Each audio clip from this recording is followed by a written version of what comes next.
अंधाराने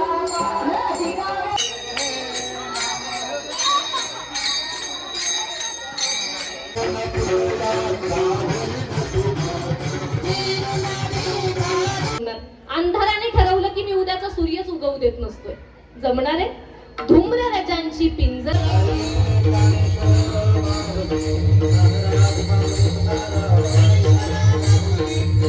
नमस्कार मित्रांनो, स्वागत आहे तुमचं पुन्हा एकदा आपल्या अजून एका नवीन ब्लॉगमध्ये. तर गाईज आज आहे विठ्ठल रखुमाई उत्सव. हे बघा जुना मित्र.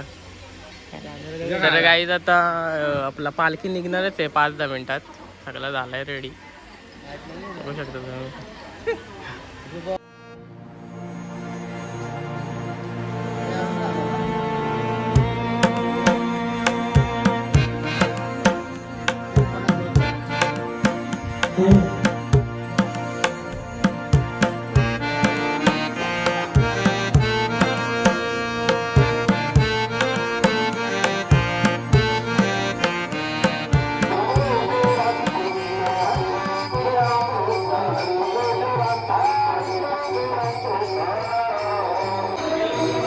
तर गाईज मी मगाशी हार आणायला विसरलो होतो, तर पप्पा आलेत हार घेऊन.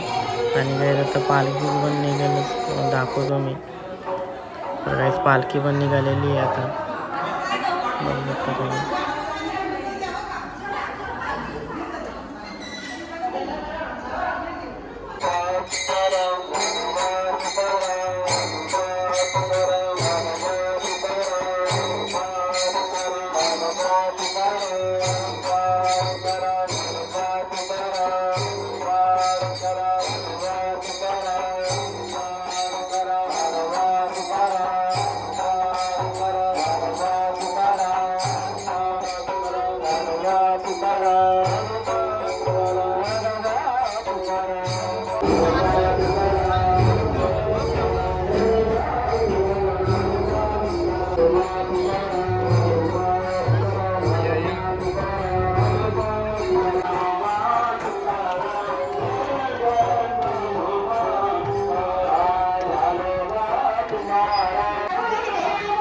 तर गाईज इकडे नाश्ता वगैरे चालू आहे.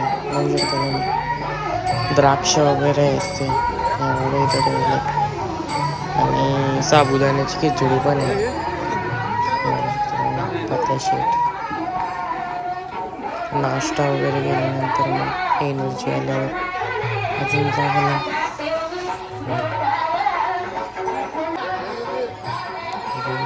पाण्याची बॉटल वगैरे येत आहेत, थंडा वगैरे येत आहेत. सगळ्या वर्षी एकदम एनर्जी आली.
दोन्हीच पाहिजे.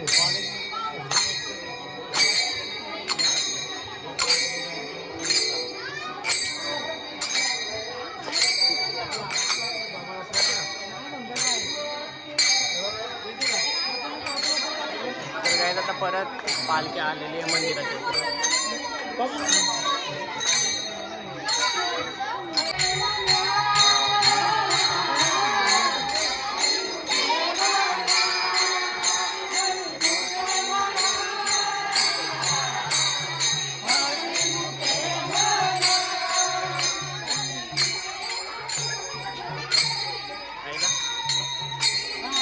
तर काय आम्ही आलो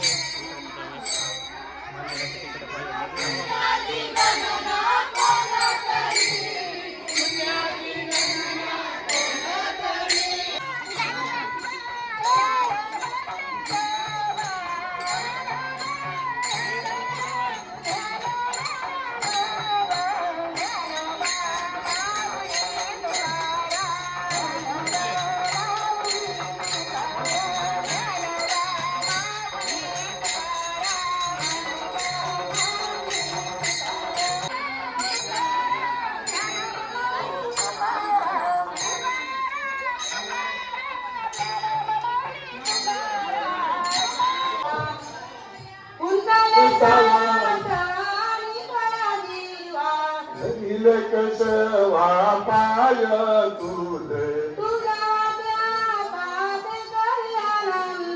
तुका मने संताला गमाजी लावणी हात कुरवला माता सांगितले चिंतान माझा वितो बापा कैसा प्रेम भाव आपणाची देव होय गुरु बरे देह हार पुरवी वासना पुरवी वासना त्या पणापाशी नाळे माझे नातव मा बिजत गडले मतिनाला झाले समस्थिती त्याचे ब्रह्मा मुद्रा गोरक्षा दिले पूर्ण कुमारी गैली नाता वैराग्यता पला सप्रमधी भाला देवा दोला दोला करुणी साधे निवृत्ती साकार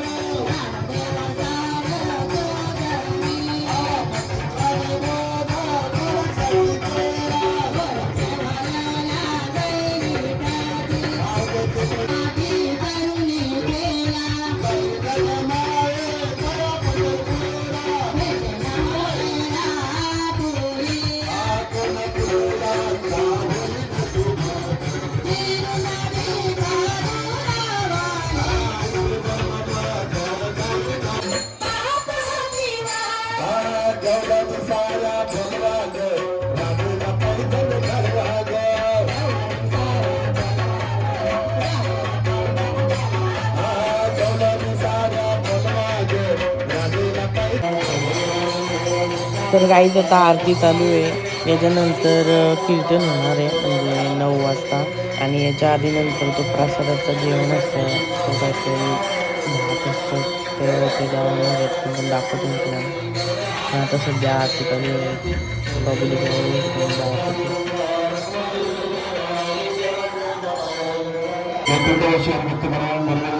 पब्लिक महाराज जोशी बेलवली वैकुंठवासी हरिभक्तपरायण तर काय चाललेलं आहे आणि उद्या जेवण असणार आहे काय ते पण तुम्हाला दाखवेल.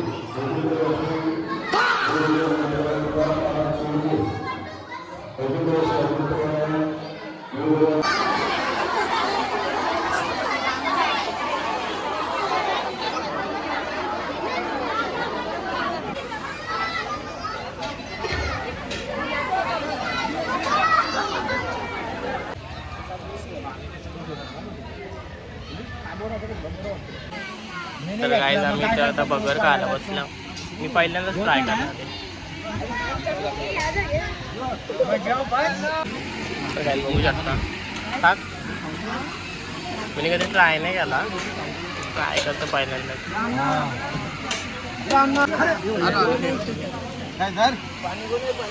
दीपेश भाऊ. तर काही आता कीर्तन चालू झालेलं आहे. कीर्तनचं टायमिंग 9 ते 11 आहे. तर आता किती 9:30 का 10 वाजले.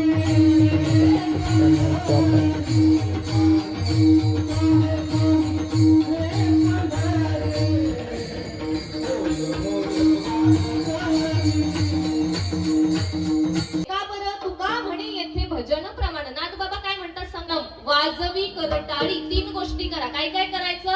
त्याचं स्मरण, अखंड भजन आणि करटाळी. त्याने काय होईल. नाथ बाबा उत्तर देतात. एका जनार्दनी मुक्त होय. तत्काळी मुक्तीला जायचंय ना. त्याच्या नामस्मरणाशिवाय पर्याय नाही. इथे आल्यावर मी कीर्तन सोडून मांडी घातली तर चालेल का तुम्हाला. मग तुम्ही इथे आल्यावर टाळी वाजवणं आणि मुखी नाम घेणं सोडून जर आळस द्यायला लागलात, कंटाळा करायला लागलात, तर त्या पांडुरंगाला चालेल का. नाही चालणार. त्याच्यामुळे बिनधास्त वाजवायच्या. विठ्ठला विठ्ठल. तुकोबारायांनी अट घातलीये बरं. पंढरीच्या पांडुरंगाकडे जाताना बाकी काही नसू द्या, पण आधी काय हवं. व्यवस्थित क्रम लक्षात घ्या. आधी होय होय वारकरी आणि मग नंतर पाहे पाहे रे पंढरी. आधी वारकरी हो आणि नंतर पंढरीला जा. संत जनाबाई महाराजांनी नेमकं हेच केलं. त्या आधी वारकरी झाल्या. आधी वारकरी पण निभावलं. तुम्ही म्हणाल ताई 5 वर्षाचं लेकरू पंढरपुरात आलंय. अर्धीस परदीस बिना माय बापाचं लेकरू पंढरपुरात आलंय. कसं बरं वारकरी झालं असेल 5व्या वर्षी. संत जनाबाई महाराजांनी त्यांच्या अभंगात त्याचा उल्लेख केलाय. माझ्या वडिलांचे दैवत तो हा पंढरीनाथ. त्या म्हणतात माझं नाही हे दैवत. कुठून आलं. पारंपरिक माझ्या वडिलांचं दैवत माझ्याकडे आलं. माझे वडील आणि संत नामदेवरायांचे वडील एकत्र वारी करायचे. संत जनाबाई महाराजांनी हे मान्य केलंय. कारण संत जनाबाई महाराजांचं जन्मगाव असलेलं गंगाखेड परभणी जिल्ह्यातलं आणि नामदेवरायांचं जन्मगाव असलेलं नरसी, ही दोन्ही गावं जवळ जवळ आहेत. तिथून ही मंडळी वारीला जायची आणि मग जनाबाई महाराज म्हणतात हा वारसा माझ्याकडे आला.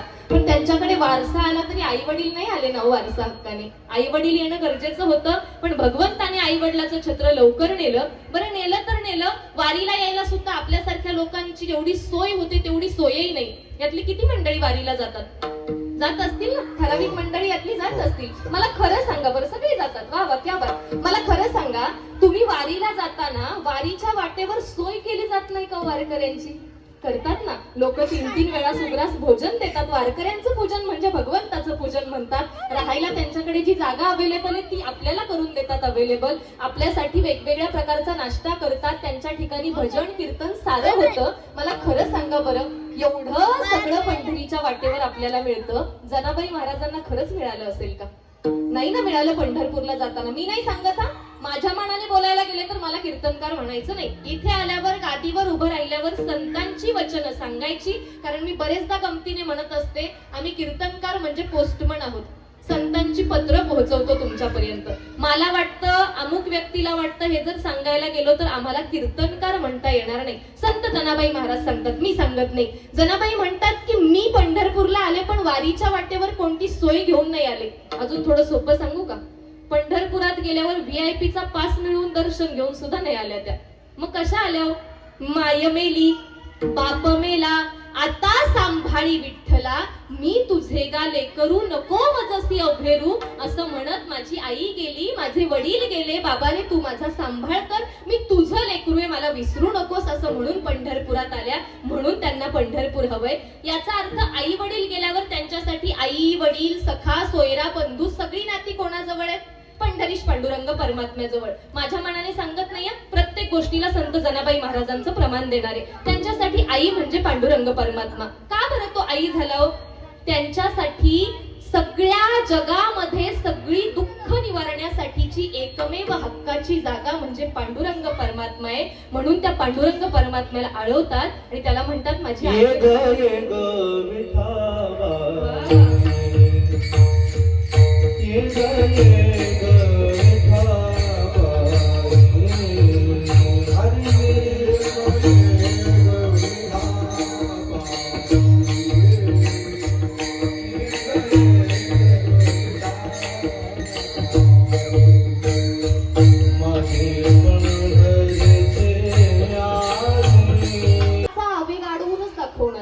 जमणारे धुराच्या छताला नाही जमणार. अंधाराने ठरवलं की मी उद्याचा सूर्यच उगवू देत नसतोय. जमणार आहे? धूम्र रजांची पिंजरी वाजतिया वायू ते जरी होकारी का सूर्यबिंबा माझारी अंधारी रिगे. ज्ञानोबाराय म्हणतात धुराच्या छताला वाऱ्याचा आवेग अडवणं शक्य नाही, अंधाराला उजेड अडवणं शक्य नाही. आता मी काय म्हणतीये ते थोडंसं कान देऊन ऐका, पाठीमागे जरा ताठ बसा. जगामध्ये कितीही मिठाचे बांध होऊन गेले, कितीही धुराची छत होऊन गेली आणि कितीही अंधार दाट झाला, गडद झाला, त्या अंधाराने कितीही सूर्यप्रकाश अडवायचा ठरवला तरी संत जनाबाई महाराजांसारखा समुद्र, संत जनाबाई महाराजांसारखा वाऱ्याचा झोत आणि संत जनाबाई महाराजांसारखे प्रखर सूर्यकिरण अडवण्याची ताकद त्या काळच्या कोणत्याही धुराच्या छतामध्ये नव्हती. म्हणून त्यांना भक्ती करण्यापासून कोणी अडवू शकलं नाही. पटतंय का तुम्हाला? आणखी थोडं सोपं सांगू. विश्वमाऊली ज्ञानोबारायांनी या संदर्भामध्ये पुढची एक गोड ओवी खर्ची घातलीये की अगा सहस्त्र किरणाची ये तिठी पुढा चंद्रूही लोपे किरीटी तेथ खद्यो तू का हुटउटी आपुलेनी तेजे. अहो जिथं सूर्याच्या प्रकाशासमोर चंद्रही फिका पडतो तिथे काजव्याने आपलं मोठेपण मिरवायचं असतं का? नाही ना.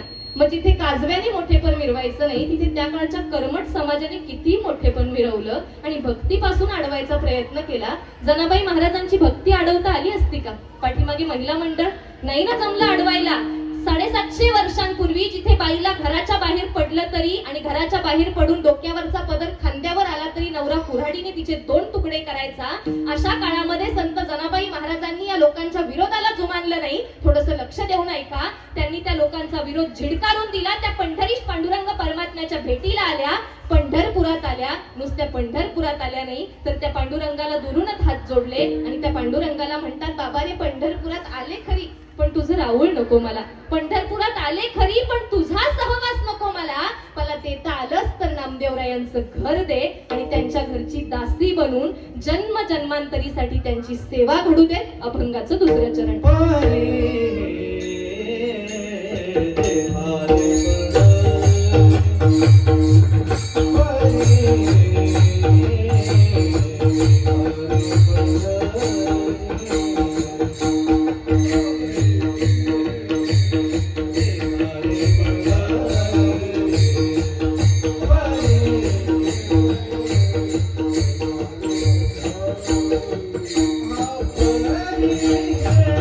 सुनांचे किस्से सांगितले की तो कीर्तनकार फार मोठा असा आपल्याकडे अर्थ होतो.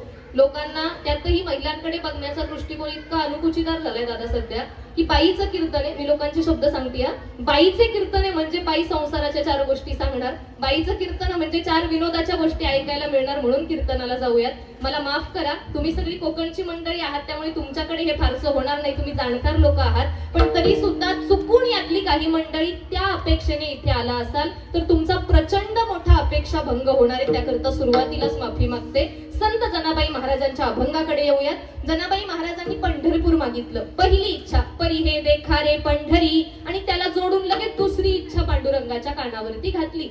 पंढरपूर तर दे बाबा पण तुझ्या जवळ नाही यायचं मला. मग काय करायचंय? सेवा नामयाचे द्वारी पंढरपूर ते पण नामदेवरायांच्या दारामध्ये सेवा करण्याची संधी दे. तुझं राऊळ नको मला. तुम्ही म्हणाल ताई आता एवढा सगळा पंढरीश पांडुरंग परमात्म्याचा इतिहास सांगितला, 28 युग तो विटेवरती उभा आहे असं तुम्ही म्हणता, भक्तांच्या भेटी करता तो तिष्ठत उभा राहिलाय असं सुद्धा तुम्ही म्हणता. दादा थोडा आवाज द्या फक्त. पण मग संत जनाबाई महाराजांनी पंढरपूरच्या त्या विठोबाचं दर्शन नाकारून नामदेवांचं घर का मागितलं असेल? माझ्या शब्दात सांगणार नाही, जरा जड जाणारे पचायला, पण थोडं ताठ बसायचं. कीर्तनात बसल्यावर ताठ बसलं की व्यवस्थित डोक्यापर्यंत जाणार आहे. संत जनाबाई महाराजांनी नामदेवांचंच घर याच्याकरता मागितलं. त्या म्हणतात की तुम्ही नामदेवरायांना आज ओळखत असाल, मला सुद्धा आज ओळखत असाल, पण आम्ही दोघं मात्र एकमेकांना आज नाही ओळखत. कधीपासून ओळखतो? थोडस ताठ बसा, माझ्या सोबत चालायचे. जनाबाई महाराजांचा अभंग सांगते. ऐका हो नामयाचा जन्म मूळ संचित, हे अभंगाचं ध्रुपद, पहिली ओळ अभंगाचं ध्रुपद. आता माझ्यासोबत पुढे चला. त्या म्हणतात हिरण्यकश्यप कुळी नामदेव प्रल्हाद. कोण होते नामदेवराय? हिरण्यकश्यप कुळी प्रल्हाद होते. पद्मिनी नाम माझे श्रेष्ठ दासीचे पद. पहिली गोष्ट लक्षात आली. त्रेतायुगामध्ये नामदेवराय हिरण्यकश्यपाच्या कुळामध्ये प्रल्हाद म्हणून जन्माला आले आणि माझं नाव त्यावेळी पद्मिनी नावाची दासी होतं. श्रेष्ठ दासीचं पद माझ्याकडे होतं. पहिलं युग संपलं. पुढे चला. पुढचा जन्म याचा अंगद राम भक्त. पुढच्या जन्माला कोण आले? ते अंगद राम भक्त म्हणून आले, मंथरा नाम माझे भरते मारिली लाथ. सत्ययुगामध्ये अंगद राम भक्त आणि मंथरा नावाची कैकईची दासी, 2 युग झाली. तिसऱ्या युगात चला. आता द्वापार युगात कोण असतील हो नामदेवराय? द्वापारी कृष्ण सेवा, नीट ऐका हा. द्वापारी कृष्ण सेवा उद्धव जन्मला, कुब्जा नाम माझे देवे उद्धार केला. जनाबाई महाराज म्हणतात द्वापार युगामध्ये नामदेवराय उद्धवाच्या जन्माला आले आणि माझं नाव कुब्जा, कंसाच्या दारातली दासी. माझा उद्धार कोणी केला? देवानं उद्धार केला. आता तुम्ही ऐकताय ना सगळे, हिरण्यकश्यपकुळी, प्रल्हाद, पद्मिनी. पुढचा जन्म सत्ययुगातला अंगद राम भक्त आणि मंथरा, द्वापार युगामध्ये उद्धव आणि कुब्जा, आणि 3 जन्म 3 युग झाल्यानंतर संत जनाबाई महाराज म्हणतात आजचंच उदाहरण घ्या ना, आत्ताच या युगातलं उदाहरण घ्या ना. कलियुगी किंवा काही ठिकाणी पाडभेदानुसार कलित असा शब्द आलाय. कलित नामदेव विठ्ठल चिंतनी, त्याचे सेवे लागी जन्मली जनी. अहो एका जन्माचं नातं नाही. वा, वा,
जनाबाई महाराजांनी गर्भवास मागितला, त्याकरता नामदेवरायांचं घर मागितलं. पुन्हा पुन्हा जन्माला येऊन नामदेवरायांच्या घरीच राहू देत असं सांगितलं. तुम्हाला खरं सांगू का, त्यांनी नामदेवरायांचं घर मागितलं.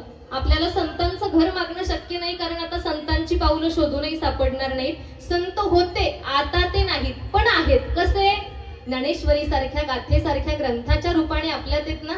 आपल्याला मागायचं झालं तर ज्ञानेश्वरीची एक ओवी मागा, गाथेचा एखादा अभंग मागा, रोज एका ओवीचं गाथेच्या एखाद्या अभंगाचं पारायण करा.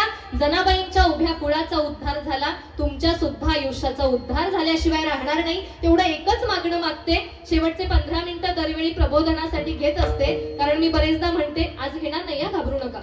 मी बरेचदा म्हणत असते की आम्ही कीर्तनकार लोक कीर्तनकार असलो तरी प्रबोधनाच्या 4 गोष्टी तुमच्यापर्यंत पोहोचल्या पाहिजेत.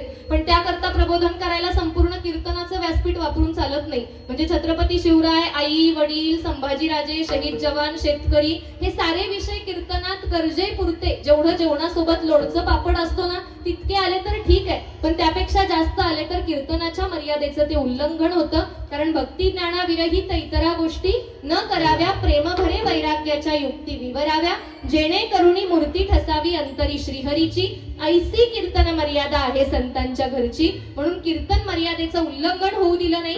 शेवटच्या 10-15 मिनिटात ठराविक प्रबोधनाच्या गोष्टी दरवेळी सांगत असते. आज तितकं सांगायला अजिबात वेळ नाही, कारण सेवा चालू व्हायला थोडासा वेळ गेला, मध्ये पखवाज लावण्यात वेळ गेला. त्यामुळे अगदी शेवटचे 2 मिनिटं घेते आणि सेवेला लगेच विराम देते. थोडंसं ताठ बसा.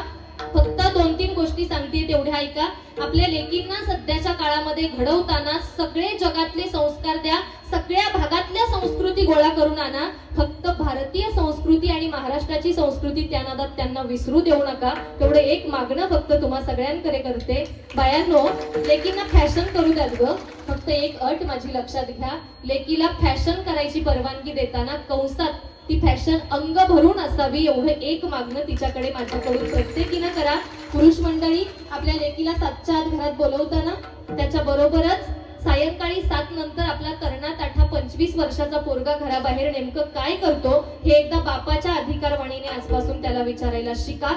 अत्याचारांना सुरुंग लावण्याची सुरुवात आपल्या घरापासून झालेली असेल.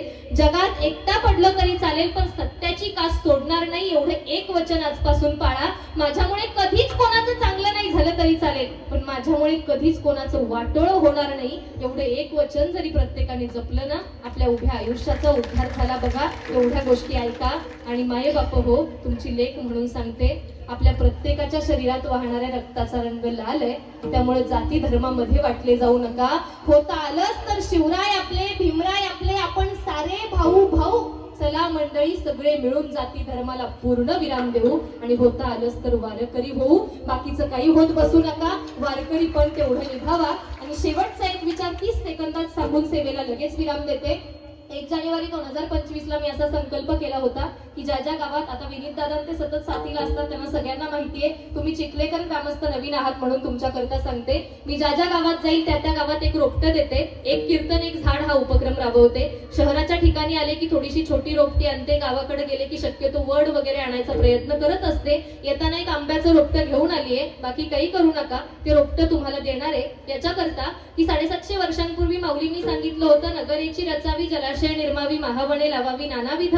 तुकोबाराय म्हणाले होते, वृक्षवल्ली आम्हा सोयरी, वनचरे पक्षी सुस्वरे आळविती. त्यातही महत्वाचं म्हणजे देशाप्रती आणि स्वतंत्र भारताप्रती, स्वतंत्र भारतातली जबाबदार नागरिक म्हणून, त्यातही प्राध्यापिका म्हणून माझी काय जबाबदारी असेल तर झाडं केवळ जगवण्यासाठी सांगायची नाही, तर स्वतःपासून ती जगवण्यासाठी सुरुवात करायची. माऊली म्हणतात, ज्याने खांडायला घाव घातला त्यालाही झाडाने सावलीच दिली, आणि ज्याने बी रुजवून लावणी केली त्याला सुद्धा सावलीच दिली. जो खंडावया घाव घाली का लावणी जयाने केली, दोघा एकची सावली वृक्ष दे जैसा. मंडळी, माझी तुम्हाला विनंती आहे, म्हणजे आम्ही कीर्तनकार लोकांना उपदेश करतो, झाडं लावा, पर्यावरण सांभाळा, अमुक करा, तमुक, हे लावा, त्याला व्यवस्थित पाणी घाला, जगवा. आणि जर जगलं तरच मला पुढच्या वर्षी कीर्तनासाठी फोन करा, नाहीतर अजिबात नाही केला तरी चालेल. त्यानिमित्ताने लोकांनी लावली, फोटो काढलेत, मला पाठवलेत, ताई झाड मोठं झालंय. तुम्हाला खरं सांगू का, तुम्ही म्हणाल एवढ्याशा झाडाने काय फरक पडेल. अहो, आज इथं चिखल्यातलं एक जगलं. 1 जानेवारी 2025 पासून प्रत्येक गावातलं एक एक जगत आले. वर्षभरात 300-400 कीर्तनं झाली, ती 300-400 झाडं जगलीत. इथून पुढे मला आयुष्यभर कीर्तनं करायची आहेत. आयुष्यभर एक एक झाड माझ्याकडून प्रत्येक गावात जगलं जाईल. चोचभर पाण्यानं जंगलाला लागलेली आग विझवण्याचा प्रयत्न करणाऱ्या चिमणीसारखं एवढ्याशा रोपट्यानं पर्यावरण संवर्धनाचा माझा प्रयत्न आहे. मला आशा आहे की तुम्ही सगळेजण त्याच्यात मला साथ द्याल. सगळ्यांनी नाही लावलं ना, किमान आपल्या गेलेल्या व्यक्तीच्या स्मरणार्थ, आपल्या घरातल्या व्यक्तीच्या वाढदिवसाच्या निमित्तानं असं तरी एखादं लावत चला. आणि नसेलच लावायचं तरी मुंबई सारख्या शहरात तुम्ही राहताय, पर्यावरणामध्ये राहत असताना प्रदूषणाचे बळी पडू नये असं जर वाटत असेल ना, किमान आहेत त्यांना तरी जगू द्यात, नाहीतर भविष्यात ही झाडं आपला गळा घोटल्याशिवाय राहणार नाहीत. तेवढं एक मागणं तुम्हा सगळ्यांकडे करते.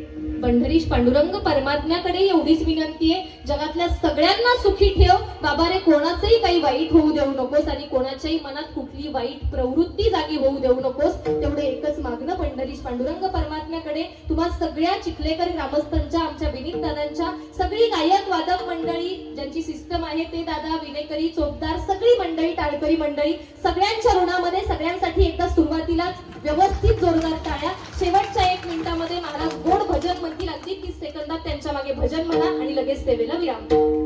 पखवाज टाळकरी 1 मिनिट फक्त शांत बसा.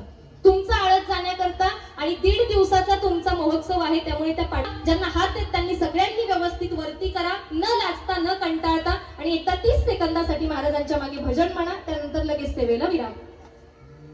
हात वरती घ्यायला लावले तुम्हाला. माझा पण वर आहे. वा, क्या बात. आळस घालवण्यासाठी म्हणून घ्या. ज्ञानदेव तुकाराम, बोल. वा वा. ज्ञानदेव तुकाराम, ज्ञानदेव तुकाराम.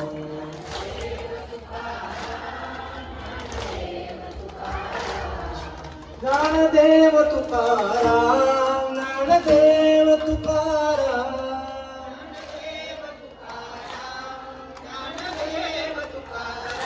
ज्ञानदेव तुकाराम, ज्ञानदेव तुकाराम.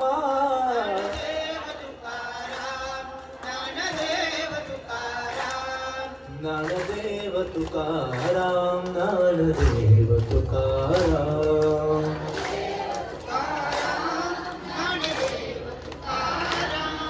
ज्ञानोबाराया माझा तुकोबाराया, ज्ञानोबाराया माझा तुकोबाराया, ज्ञानोबाराया माझा तुकोबाराया, ज्ञानोबाराया माझा तुकोबाराया, ज्ञानोबाराया माझा तुकोबाराया, ज्ञानोबाराया माझा तुकोबाराया.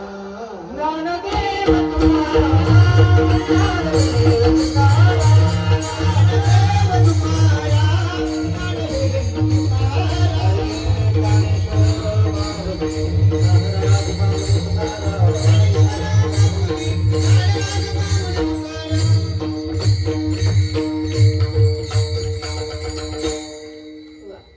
इतकं गोड भजन केल्यावर मला सांगा बरं, पांडुरंगापर्यंत कसं नाही पोहोचणार. मगाशी पखवाज लावायला वेळ घालवण्याचं कारण सांगू का? एका प्रमाणात सांगते. भजन ते ओंगळवाने नरका जाणे चुके ना. आपल्यातल्या प्रत्येकाला जाणीव आहे. ज्याला ज्या ज्या क्षेत्रातलं कळतं ना त्याने त्या त्या क्षेत्रात आपलं परिपूर्ण ओतून द्यावं, बाकी काही नाही. याच्याकरिता थांबवलं फक्त. समस्त ग्रामस्थ चिखले म्हणाले मी, पण तरी सुद्धा प्रत्येक गावामध्ये एक प्रतिनिधी असतो. तुमच्या गावातले सगळे ग्रामस्थ मिळून तुमच्या सगळ्यांच्या ऋणात आहेत, पण तरी सुद्धा या गावच्या प्रतिनिधी म्हणून आमच्या तांडेल ताई, दादा नाव काय म्हणाला? दीपाली ताई दत्तात्रय तांडेल, त्यांच्या माध्यमातून इथं तुम्हा सगळ्यांना हे 68वं वर्ष असं 680 वर्षांपर्यंत जाओ याकरता मनापासून सदिच्छा आणि सेवेला विराम. विठ्ठल जय जय.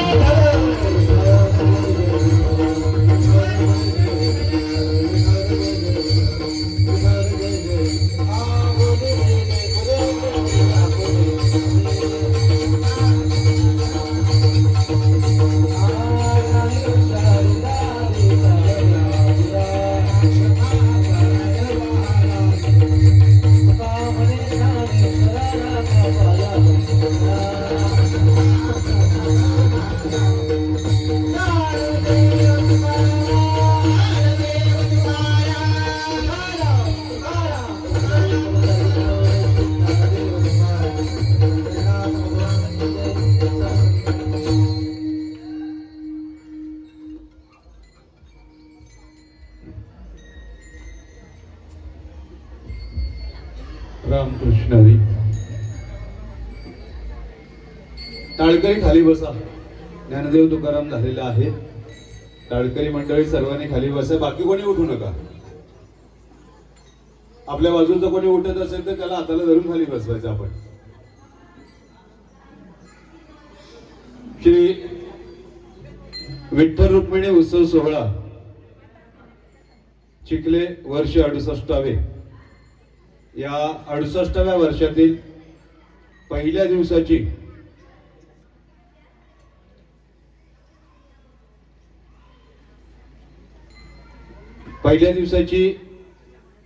हरिकीर्तन रूपी पुष्पसेवा या ठिकाणी संपन्न झालेली आहे. नियोजित कीर्तनकार हरिभक्त परायण प्राध्यापिका होता. त्या सुंदरपणे संपलेलं आहे. आता माझी कसोरी संपलेलं आहे एकदम. कंप्लीट झालेलं आहे. तर काही जातो आता मी घरी. आता सन्मान होत आहे. कुंडली गौदारी विठ्ठल श्री ज्ञानदेव तुकाराम पंढरीनाथ भगवान.